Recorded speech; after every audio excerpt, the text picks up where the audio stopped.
ফুটন্ত জলে মটরশুঁটি দিয়ে হালকা ভাপিয়ে নিচ্ছি।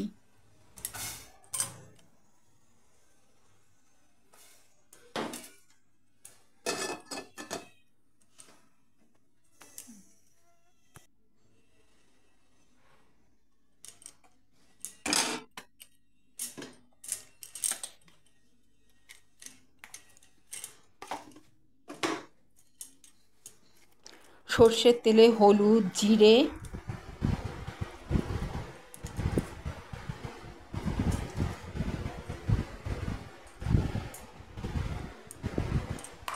লবণ দিয়ে টমেটোগুলো 4 পিস টমেটো দিয়ে দিচ্ছি। এতে মজতে থাকবে টমেটোগুলো মশলাতে।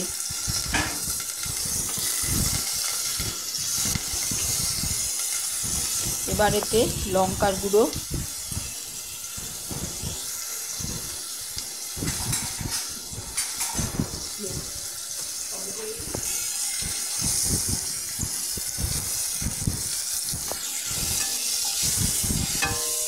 টমেটোগুলো একটু উল্টে পাল্টে দিচ্ছি যাতে ভাজা ভাজা হয়।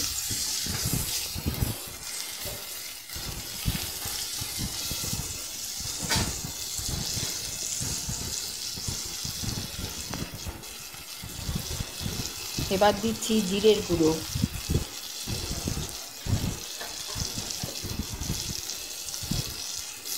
এবার দিচ্ছি গরম মশলা গুঁড়ো,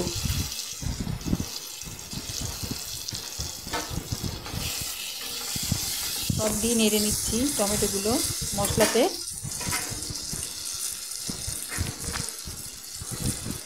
এবারে গোটা কাঁচা লঙ্কা, কড়াইশুঁটি যেটা ভাপিয়ে রেখেছিলাম দিয়ে ঢেকে দিচ্ছি, মজতে দিয়েছি। এবার গোলমরিচের গুঁড়ো, সামান্য আমচুর পাউডার,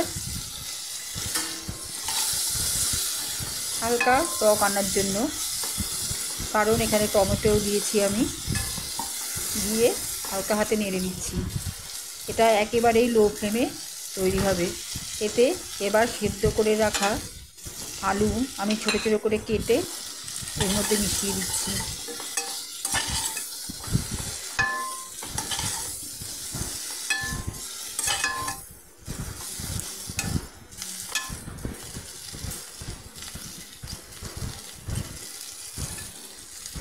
ধনেপাতা কুচি,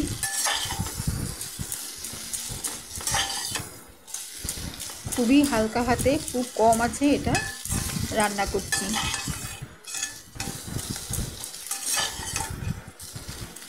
কম তেলে, কারণ এতে তেল দিলে চপচপে হবে জিনিসটা, তেল চপচপে। আর একটু গরম মশলার গুঁড়ো দিয়ে দিলাম, সামান্য 1 চিমটে। লেবুর রস দিলাম,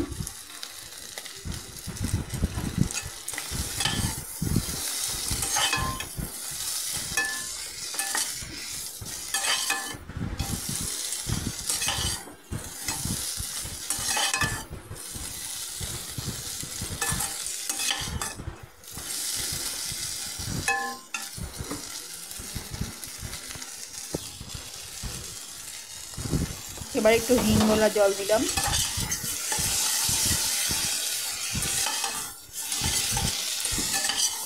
হিংগোলা জলটা আমি কড়াইতেই দিয়েছি, সবজিগুলো ওর সাথে মাখাবো না, জাস্ট শুধু ফ্লেভারটা যাতে সবজিগুলোর মধ্যে, আলু কড়াইশুঁটির মধ্যে যাতে লেগে যায়।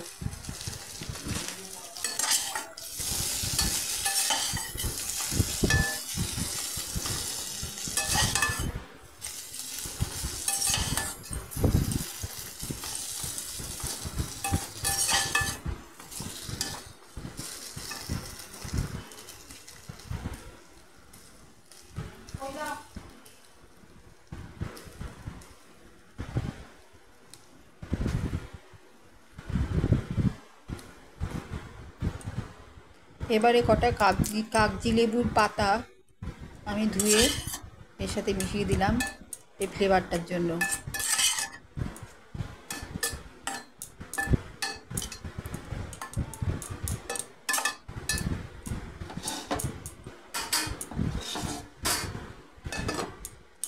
একটু ঢেকে দিলাম, সামান্য মজে এলে এটি সার্ভ করব। শশা কুচি, ঝুরি ভাজা, লেবুর রস, বিট নুন, গোলমরিচের গুঁড়ো,